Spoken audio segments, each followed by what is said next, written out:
Okay.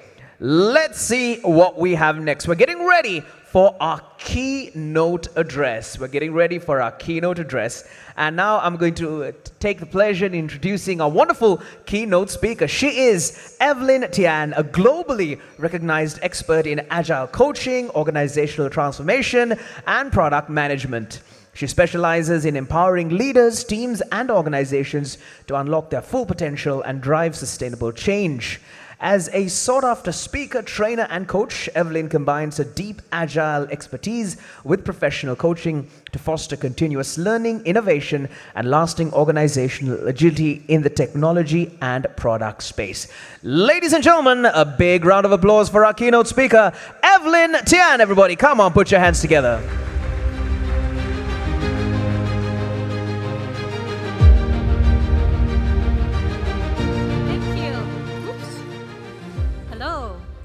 Thank you so much. Such a privilege to be here again.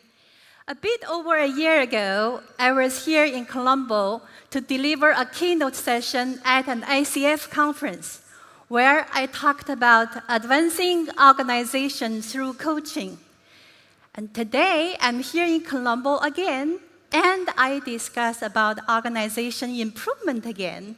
Because I love the topic, I love to support organizations to improve from business, strategy, product, technology, leadership, so that we're going to look at the continuous improving organizations.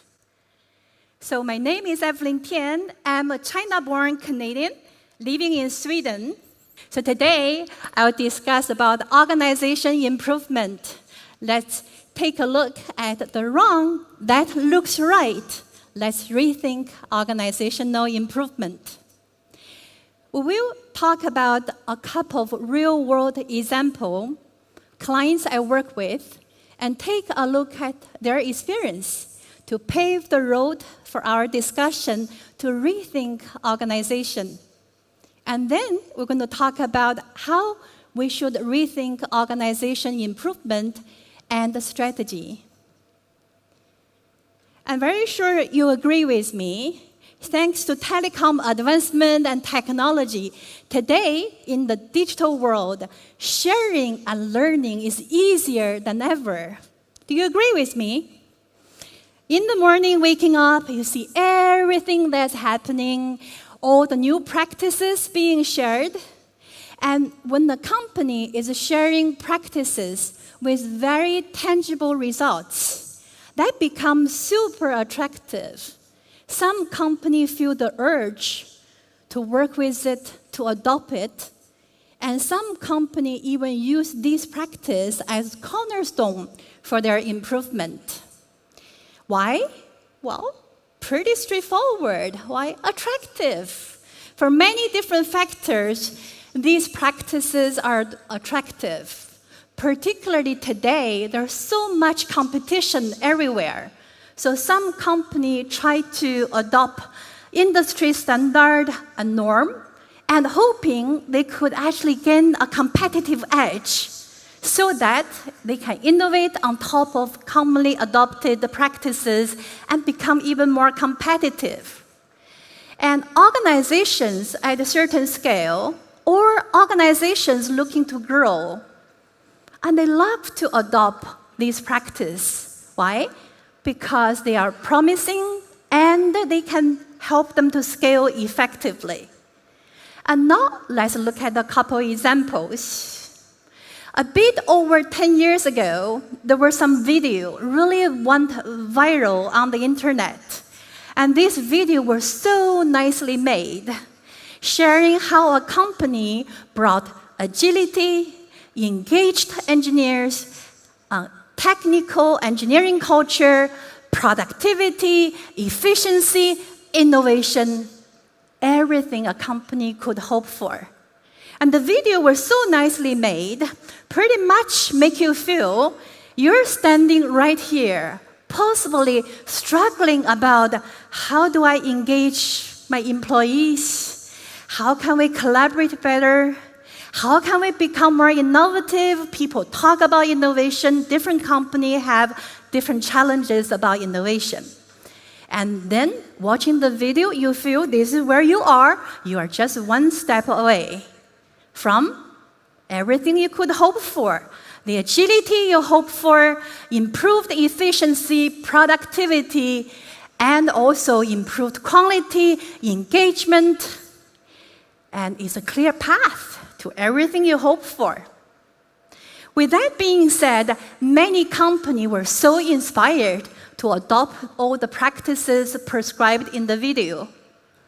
And so did one of my clients as well. My client is in the telecom sector, and they were hoping for agility. Dr. Massimo Di Salva just shared the challenge in telecom, so they had also challenges as well. They hoped for agility and everything else. So inspired by the video, and this client was actually quite cautious. So they brought big consultancy company in as well to see what do they recommend. They actually recommended a blueprint that's based on everything prescribed in the video. So they started their transformation. When they brought me in, my engagement was very straightforward.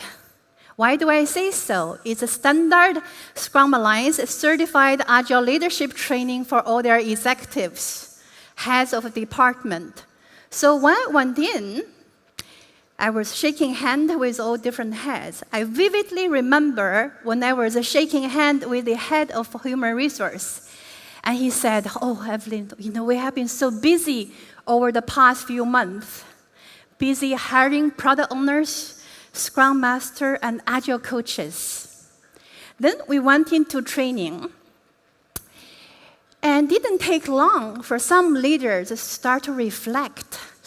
What we're doing right now doesn't seem to be quite right based on everything we talk about in the Agile leadership program so far. That was a great awareness. However, you know what? We're all human beings. We're impacted by our cognitive bias. There's one cognitive bias that's called sunk cost fallacy. So what is it? In plain words, the more time, the more effort, the more investment you put in, the more difficult for you to stop it. Even the logical you is telling you it's not making sense to continue. A few months later, about 11 months to be accurate, they reach out again. And they asked me, now we have been on this journey. We want to learn more about Agile leadership. So I went back and worked with them, and I understood their situation even more. Before we go further, let's take a look at summary. So it's a company in telecom field, and relatively not so big. Some of you know my background. I worked in Ericsson for 21 years. Ericsson had, back then, 120,000 people globally, and now about 100,000. So for them, they had only about 100 product owners, 100 product teams. Some of you in the product field, you possibly wonder, how many products do they have? That's a super good question. And then they did achieve some value from their hard work. Particularly back then, 2018, 2019, everything was in person. They had a whiteboard, information radiator, so therefore these were the value they saw. At the same time, they had also very, very real, very true pain all around. So I remember the head of digital kept asking me, "Hey, Evelyn, can you share with me, how can I facilitate meetings more efficiently with 45, 50 people? We need to do that every 2 weeks. And multiple parallel sessions also. Normally, one meeting doesn't quite resolve it, and there are subsequent meetings also." Well, that's a lovely question. However, if we step back, why on earth did we put ourselves in that situation? We have to have a meeting with 45, 50 people, parallel sessions to make product-level decisions. And they had a lot of dependency. a lot of different roles and responsibility, a lot of overhead, as you could imagine. The telecom company, globally, many, they have a legacy and everything was working before. Now, all of a sudden, all this extra work, all the extra coordination, a lot of frustration, as you can imagine. And the management team, they were very confused. What did we do wrong? Let's take a look. There are some difference between the organization shared by the video and the telecom we're looking at. Why? Because a few things, products, services. So in telecom field, just like what we just heard from Dr. Massimo Di Silva, the challenge are very different. We're looking at network optimization, Internet of Things, 4G, 5G, HD. On the other hand, the company shared by the video is an app software company. Startup, product life cycle, late introduction phase, not even quite in growth phase. However, the telecom company with a legacy, many products were in maturity stage. Some are being innovated, however, also involve both hardware, software, embedded system, and at the same time, as you can imagine, the leadership are quite different in these two companies. And then people and culture. Many of you are technical, you know the architecture is very different also. This small company, they have a very modular structure. And this company, not quite. So therefore, just by changing the name of the department, changing the name of the team, introducing all these new roles, following the prescription, unfortunately, did not quite work. What is our learning then? Every company is different. It's lovely to embrace good practice. We should actively doing that. At the same time, we have to check what is our own unique qualities. That could be our business, our strategy, our products, and our technology, architecture, our people, and our leadership and everything else. And now let's take a look at another example. And then I normally work with a large organization. So this organization is also big. And now, today, agility used to be, wow, it's lovely, you could achieve agility. It's no longer the situation anymore. Why? Agility becomes necessity. Every company is looking for agility. And now make Agile framework, Scrum, very popular. I love Scrum. I teach Scrum. At the same time, there's one little big challenge with Scrum. That is, Scrum very clearly describe how a team of 10 and less people can work. Back the days when I first learned about Scrum over 20 years ago, I worked in Ericsson. Small products were looking at only about a few hundred people. Larger products, a couple thousand. So therefore, 10 minus a couple thousand.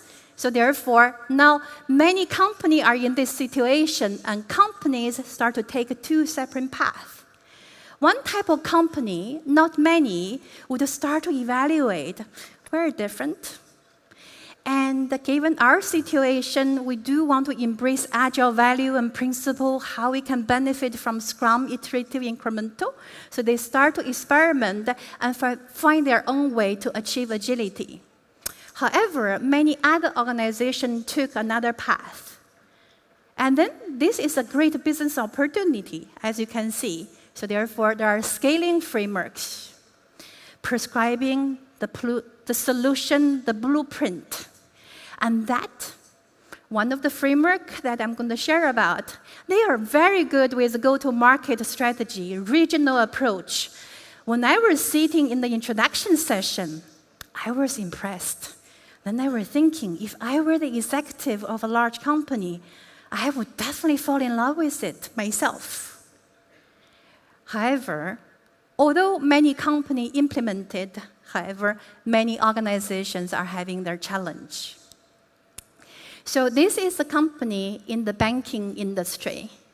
similar to any other industry, and they have their challenge as well. What do they hope for? They also hope for agility, because the market is competitive, improve their efficiency, improve productivity, innovation. Every organization is hoping for that.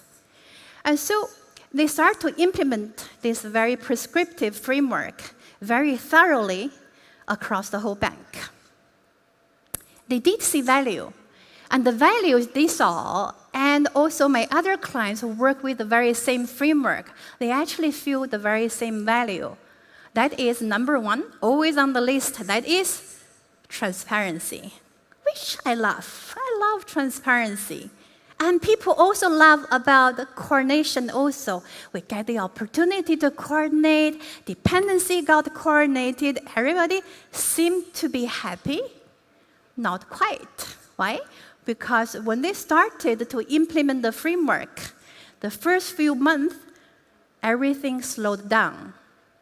Well, change management at the beginning could happen. However, it never really picked up. So what happened? A lot of overhead and a lot of meetings. And for each meeting, also a lot of participants in the meeting and many roles, many responsibilities. As we know, role confusion, role conflict, these are the most stressful situations at work. And that, as you could imagine, generated a lot of confusion. So far, you have seen coordination, you heard me talk about coordination. I have a question for you. Is coordination a good thing? Depends, no?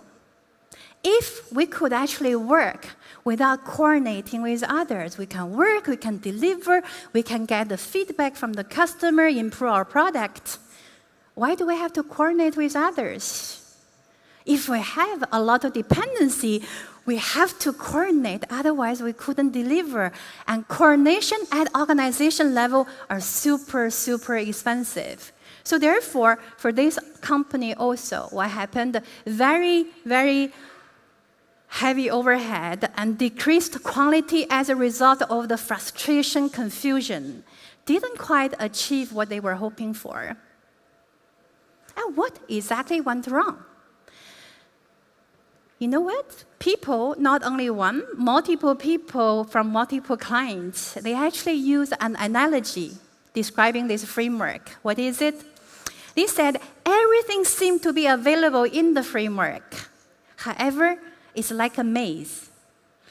You don't really know which step to take and where it's going to lead you to. Now let's take a look at what could be some of our learning. Seemed to be a very logical approach, I hope you agree. Yeah. So we heard a good practice, and then we plan, and then we implement, and then we act. Not only that, in between, we also check what exactly is our progress now. So progress seemed to be really good also, because we have new rules implemented, teams are being organized, all the new artifacts, the fancy stuff are being used, terminology, and don't forget, of course, there are tools as well. We're using all of that. However, when we're checking on the real progress, the outcome we're hoping for, we start to realize there's a little problem. And questions start to pop up, such as, why didn't that work the way we wanted? What did we implement wrong? How we can improve? And the biggest and the most challenging is, we were able to deliver, and how do we deliver now? So it may sound a little bit mean to say this. However, though, everything we're seeing at this moment, they're not real progress. They're just illusion of progress we're making, trying to improve an organization. And then, it's not to say you do it and you see some consequence and to try to change it. And there are lots of unintended consequences of these logical decisions. In addition to everything we talk about overhead, about quality, these certainly we can work with that. However, there are some more important ones that take time to fix.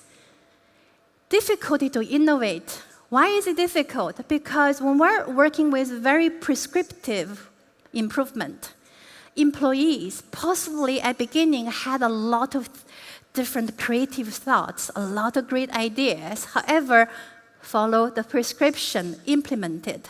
You know what? With time go by, the longer you stay in there, what happened? People start to get used to everything will be fed to me. I will just wait. And now all of a sudden, organizations want to innovate. You know what? We're human beings again. Why? We can't just switch on the power at 9 o'clock tomorrow. Let's innovate. It doesn't quite work that way. So therefore, in short, improving at this moment is really challenging, it's really painful. We can't reset our operating system like the way we do for our Windows computer or Mac, a new iOS installation. It doesn't quite work that way. But now let's rethink our organization a little. What do we have in an organization? I hope you agree with me. You and me, people. What else? Certainly, there are also other things that are important as well in an organization. Number one, that is, doesn't matter which industry you're in. It may be you're even a non-profit organization, you're in the public sector. There's always a business strategy and products because these are the ones that shape the future for our company.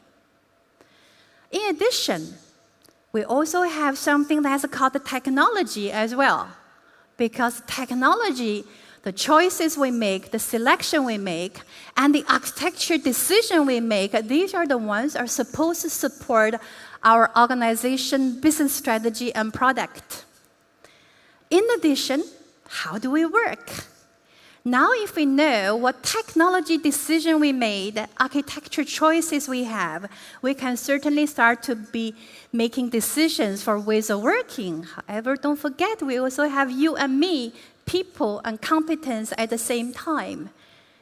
So then we look at organization that we have, certainly organization processes, structure, leadership, culture, supporting function. So these are the building blocks for an organization. Now, if we take a look at all the building blocks together, let's take a look. The two examples that I shared, where do you think they started with their improvement? Which block do you think they started with? Certainly not people. Instead, they actually started with ways of working and started with organization. And they didn't quite think about the business part, the product part, technology part, and not the people either. So it is a little bit sad. However, very true reality is that many organizations start to work with organization improvement, hoping for agility. They start with working, process, tools, and structure. How many of you have experienced, we have a new process, we're going to implement a new tool. Next Monday, you go back to work, there's a new org structure. No wonder we have a challenge. Now let's take a look at how do we rethink organization improvement then. So we're familiar with our 5 boxes now. And certainly to really hope for agility for our organization, we need to start from the business strategy and product. We want to see how we can segment. We want to see how we can segment that pave the foundation for our organization business agility. And then we also want to see, now we know what is our business strategy and the products we have. And we want to see what would be a good technology choices we can make, and what would be the architecture choices accordingly. And then we also know we have our people. So these two will support us to make a decision, how do we work? And then we want to evaluate how is our organization supporting our ways of working, supporting our people and competence. Don't we always say, people, that is the most valuable asset in the company. We need to consider that factor. And then Once we have done our first path, we also want to evaluate. Looks good. And let's take a look the other way around. Is our organization structure set up? The leadership that we have, the supporting structure we put in place, is it really supporting how we work? And is it supporting our people and competence? Are we really helping them to build the competence that's required? And then we do checking as well to see, okay, people with a working competence, how does that work? And then we also want to take a look as well to see the ways of working we have. Is it really supporting our technology and architecture choices? Then, of course, after all of that, we want to take a look. We, as an organization, are we supporting our smooth business strategy and product execution? And that looks so good. However, though, we also know the market changes all the time. Do you agree? And then we also have technology. And for instance, AI comes out. Okay, what do we do with that? As you see, all the 5 blocks, everything potentially can improve, can change. So therefore, first, certainly we start taking a look at business strategy-wise. How can we innovate our business model, maybe? How can we improve our product? And then we can take a look if there's anything we can do as well in our technology, architecture to support the new stuff that's coming in. At the same time, evaluate as well. What about our ways of working, people, competence, organization part? And then, of course, it goes bi-directional because technology-wise, prompt engineering, okay, how can we take that and to see how we can innovate our business model or product strategy? So therefore, as you see, it's an ongoing improvement that we're looking at all the time. And so, what does that mean for us? That means continuous improvement all the time. Continuously looking at our organization to see how we could improve. Now let's take a look at the summary message. So, organization improvement should not start with any implementation of any framework because every organization is unique. You should start with your current situation and understand what is the outcome, the objective you're hoping for. And then, instead of looking at the illusion of progress and some real progress possibly, start to follow some stepwise approach. Start with our business strategy, looking at our product to really pave the foundation for agility. At the same time, continuously evaluating about the technology choices that we have, the architecture, and also we want to evaluate as well from organization perspective, our people, our competence, and then our ways of working. And then we evaluate from organization structure, leadership perspective. We want to visualize what is our culture today. Everybody says culture is strategy. Culture is in the air. How do we visualize our current culture, the value that's driving our culture today? Is that ideal? What do we need to do about it? And then a summary also. So organization should go beyond the frameworks because we want to adapt a very flexible and a generative approach to organization improvement. And then don't forget about continuous improvement also. So continuously, for all of us who work with programming before or now, and we want to continuously evaluate, continuously running this to see how is our organization supporting going backward, our ways of working, our people going backward to see technology, architecture, and our strategy execution. And then you don't stop there. You continue. You repeat. And then we want to work with a generative approach over prescriptive approach. Just now we saw the impact of a prescriptive approach. What is it? People become so used to following instructions, following processes, we're losing our ability to innovate. So therefore, we want to work with a generative approach so that we can appreciate our uniqueness and allow us to be able to come up with all the different opportunities, new ideas in our organization. Then we're looking at a very, very different type of leadership, as you could see, and different type of employee engagement also. Engagement is very high, then you're paving the road to successful innovation. And then, let's take a look at some final conclusion. So, rethink our organizational improvement. So, start with a clear understanding of where you are today, your own uniqueness, your own unique strategy, and then think about what is the desired outcome. At the same time, and try to adopt something flexible, generative, because everything is a moving block today. And in addition, don't forget, it's not a one-time work. Because many organizations start to work with improvement. It's a clear start, clear finish. It makes it continuous. At the same time, also, mindset-wise, when we're working with organization improvement, there's no organization in the world that you can say we are identical. So therefore, approach that with a flexible, generative mindset. And then, to conclude my keynote session with a more relaxing topic, right? Because I know for today, tomorrow, and the next day, there will be a lot of sharing and learning and networking. You will be busy. You will be possibly feeling a little bit overloaded with a lot of information. So I'm going to close it with a little story, relaxing story. So back in September 2021, one Friday morning, I was meeting up with a group of coaches that I mentor. We meet every other Friday morning.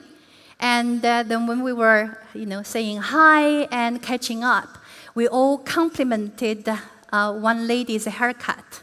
And she lives in UK, and she actually said, you know what? I actually did my haircut myself with the help from my boyfriend. Everybody wondered, wow, how did you do that? Then she explained, I put a ponytail, and then I find the right length, and my boyfriend will just use the scissor, chop, and you put it down, everything looks great. And I had a big pain point at that moment. And I'm from Montreal, Canada, and my family, they're all living in Montreal. So every 3 months before COVID, I travel back to Montreal to visit my family, and my hairdresser is there. And so therefore, September 2021, you can see my hair was like grass. So wow, I was so inspired. The very same Friday evening, I spoke with my husband. I need your help. And then, so I explained to him what we're going to do. My husband holding on the scissor and, are you sure? I said, yes. I confirmed 3 times. Do it. So I put up a ponytail, and then he chopped. When I put it down, it didn't look good. There was one problem, particularly in the back. It was only 2 centimeters long. Immediately, I was in panic mode because there was a regional Scrum gathering on Sunday. I was supposed to be doing a keynote closing session with my hair, thanks to virtual work. So I pinned everything possible, not moving my head during the whole session. I managed that keynote session, then I went out and bought a wig. So, conclusion. Be cautious with organizational improvement, particularly hoping for agility. To fix it is not as easy as fixing my hair. Thank you. Thank you very much, Evelyn. So we'd like to invite Evelyn to please remain on stage because we have a token of appreciation to be handed over. Would like to invite Janani Leonage, Director, Business Agility Tune-Up and Co-Chair of the RSG, to please come on stage. Ladies and gentlemen, can we have a big, big, big round of applause to Evelyn Tian, our keynote speaker. And while the 2 ladies are on stage, I think there is a special announcement that you'd like to make, if I'm not mistaken. Right. There is a very special announcement. But before I make that, I'm going to put you on the cliff a little. I'm going to tell a little story. So a bit over 15 years ago, back then I was a technology leader. So I was the system architect for messaging in one for telecom. And then back then, I started to feel the power of professional coaching. So I went for professional coaching training all the way. And then I felt it's so beneficial for anybody in technology and product company. So later, I'll skip that part. And then I was the head of Ericsson Global Transformation Support Center for Ericsson globally, supporting the telecom equipment company with employee over 120,000, 183 countries, 120,000 people. And then that's when I officially launched coaching-based leadership in Ericsson globally. And the passion for professional coaching continued. I co-founded Enterprise Coaching Institute and work with technology and product companies to grow their leaders, to grow professional coaching capability, to bring the best out from individual teams, product, business, and organization. And today, I'm going to officially announce this big news that we will be opening our Enterprise Coaching Institute Colombo chapter in collaboration with Business Agility Tune-Up, and Janani will be the Director of Education.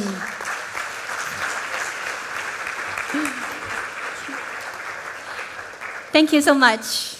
Thank you very much. Ladies and gentlemen, exciting news indeed. All right, so a couple of announcements before we get on with the next part of our agenda. Now, we're going to be having our tea break in just a few minutes, but you don't have to step outside. Your tea will be served inside. You don't have to sit and have your tea. You can network within this room, walk around, because our tea break is only going to be 15 minutes long. That's so that we can have an extended lunch break. I will explain all the things that we're going to do for the rest of the evening, right? So during your lunch break and other breaks, not this break, we'd like to invite you to visit our sponsor booths, which is you just take the escalator, go downstairs, it's on the 7th floor. You can have conversations with our amazing representatives at the booths. There are career paths, agile roles, growth opportunities in the industry. You can also get a star sticker from each booth and paste it on your wristband. And if you visit a majority of the booths, then you stand a chance to win an exciting gift at the conference, right? So get those star stickers, but converse with them. Don't just go ask for a sticker, okay? We also have a special treasure hunt happening. Each booth has a clue related to the Agile Manifesto and principles. If you can collect them all and submit your answers before 4:45 p.m. tomorrow, you stand a chance to win something. So there's a box outside that says treasure hunt. Go get the clues and submit it, put it inside. You can win, right? We're looking for 6 correct principles, right? Your correct answers on a piece of paper. Mention your name, your company, your mobile number, and drop your answers into the treasure hunt box. Also downstairs, there is a spin the wheel, try your luck, spin the wheel. We also have an online collage. We have a gratitude wall that you can write things on. Lots of different things happening, right? But right now, the time is 10:18. We'll assume it's 10:20. 15 minutes for tea. So 10:35, we're restarting our next session. And so the tea will be served for you inside. In the meantime, we have a couple of videos to take a look at, including from all of our sponsors. Ladies and gentlemen, for our first session so far, can we have a big round of applause? Come on, put your hands together. Let's break for tea.